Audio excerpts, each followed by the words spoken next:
All around us, things are happening and life is passing us by. In the course of one day, we face thousands of mundane activities without even realizing it. Opening a door, shaking someone's hand, or even counting change. Now imagine the stress in life if all these things had to be done a specific way, in a certain order. Well, for some people, this is the case. These people have OCD. Obsessive compulsive disorder is one of the anxiety disorders, and it involves the experience of obsessions and compulsions. When the individual with OCD has an obsessive thought that's undesirable, anxiety-provoking, and then the compulsion is a behavior that helps neutralize or prevent something bad from happening. Basically, I would consider it like something that makes you worry about pretty much everything. I don't really know how to describe it other than constant anxiety about little nitpicky things that most people wouldn't even think twice about.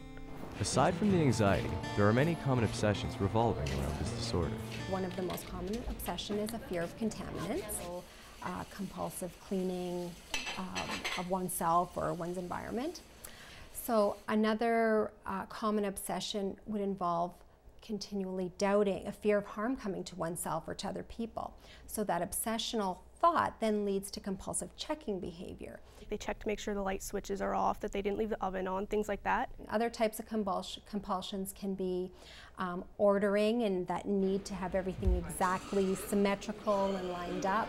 Though many of us share these habits, it doesn't necessarily mean you have OCD. About 55% of individuals without OCD do engage in compulsive rituals or habits, if you will. However, they tend to be less frequent, less intense, and less disturbing, so they don't create that sense of anxiety or distress. Now, the interesting thing with OCD is for individuals that don't have OCD, if we check the stove once, we're content that if it was off, it's off, and we go about our business.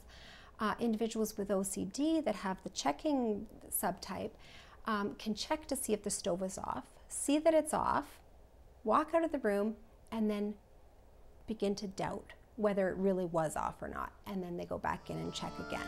However, for Nicole, these habits don't easily slide by. I don't worry about like contamination as in like, sometimes it's germs and sometimes it's spiritually. I'm more germ kind of thing. Like I don't like touching doorknobs or anything like that or shaking people's hands. I usually like, if I'm wearing long sleeves, I'll use that, or I'll use the bottom of my shirt or something like that. When I wash my hands properly, not if I do it improperly, but if I wash my hands properly, I have to wash them in a specific way so that I feel like I'm actually clean, you know what I mean? Then I feel a lot better. Like I just feel relaxed afterwards and everything like that. All the anxiety goes away until something else happens and then I have to do it again. During high school mostly, it was really bad. I'd have to go and wash my hands all the time. My hands would start bleeding because I was washing too much. When I'm walking down the sidewalk, I have to step over the line with a certain foot.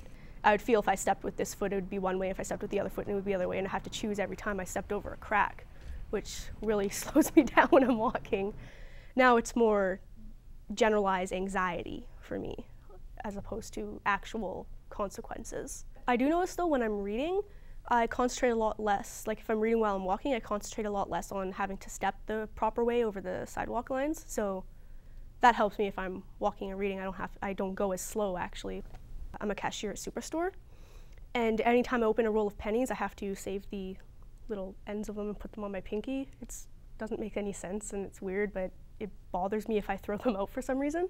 I keep them until I either have to throw them out or they fall off. And I count like in even increments of numbers. Also, like if I'm eating M&Ms or Smarties, I have to divide them into sets of 2 in the color groupings before I will eat any of them. It's really annoying when my friends are like, hey, do you want a Smartie? I'm like, can you give me 2? OCD usually enters someone's life in young adulthood. However, patients report having symptoms since childhood. But still, where does OCD come from?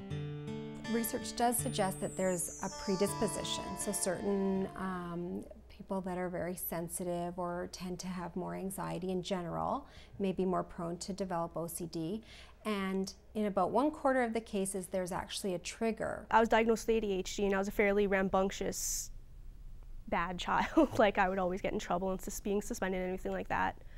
And then I actually failed a grade because I was not getting along with anybody. So after I stopped being angry at everything, stopped getting suspended all the time, I think I might have internalized a lot of like my frustration or whatever, and it started coming out in other weird ways like that, like having to wash your hands too often and things like that. So some event has occurred in a person's life that then has led them to have a certain thought that was very uncomfortable, very anxiety provoking, and then that thought, in a matter of speaking, gets stuck. Once the thought gets stuck and becomes obsessive, the individual does whatever it takes to relieve the anxiety.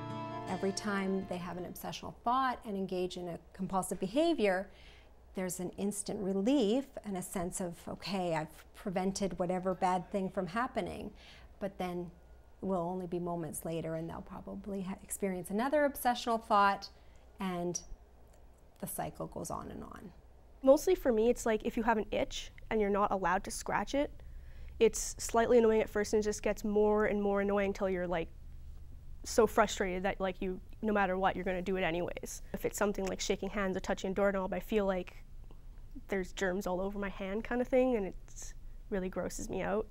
So I want to go wash my hand, and I can't really focus entirely on anything else until I do. Depending on the intensity of the disorder, the obsessive and compulsive cycle behind OCD can have a vast impact on the individual's quality of life. People with OCD tend to hide their symptoms very well, and it may consume much of their time, but it's usually in the home environment. Basically, a lot of the impulses, if I'm around people, I just ignore it. I don't do it, even though it will always distract me from whatever I'm doing. Then I basically don't really have a way to deal with it, actually. I just try to calm down and not look like a crazy person.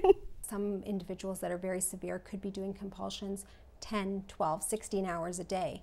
So obviously if you're doing obsessions and compulsions for that frequency and that length of time, you're not living your life, and it begins to affect your work life, your home life, your relationship with friends, with family. Earlier in my life, it had a much larger impact. Like, I wouldn't be able to socialize with people as much because every little thing would bother me. If there's a hair on their collar, it annoys me. Having noticed the impact on the individual, psychiatrists developed medication to help treat the anxiety. And they diagnosed me, and I got on medication for a while, and it helped drastically. It made it so the impulses basically vanished. Like, I still had a little bit of a nagging in the side of my head if I, like, full palmed turned a doorknob or something like that. Also, what it did is it regulated my moods, I noticed, because it's the same kind of medication that's used for depression and all that other stuff, right? I noticed it also made me a lot more mellow, made me really calm about everything, made me more social because I wasn't so anxious about being around other people and stuff like that. So it had other side effects other than making my OCD basically go away. Aside from the medication, there is also special treatment available. Individuals with OCD that have not sought treatment tend to develop kind of strategies of their own. From a psychological perspective, a type of psychotherapy called behavior therapy, but a specific type of therapy called exposure and response prevention. It involves having clients or individuals with OCD exposed to whatever it is, whatever objects or situations that they are afraid of, and then to prevent them from engaging in their normal ritual. So our goal in treatment is to have an individual actually get bored with the obsessional thought, because when they come in for treatment, the obsessional thought is anything but boring. It's very, very anxiety provoking. However, it is possible to get OCD to a comfortable place, but stress could always flare symptoms back up.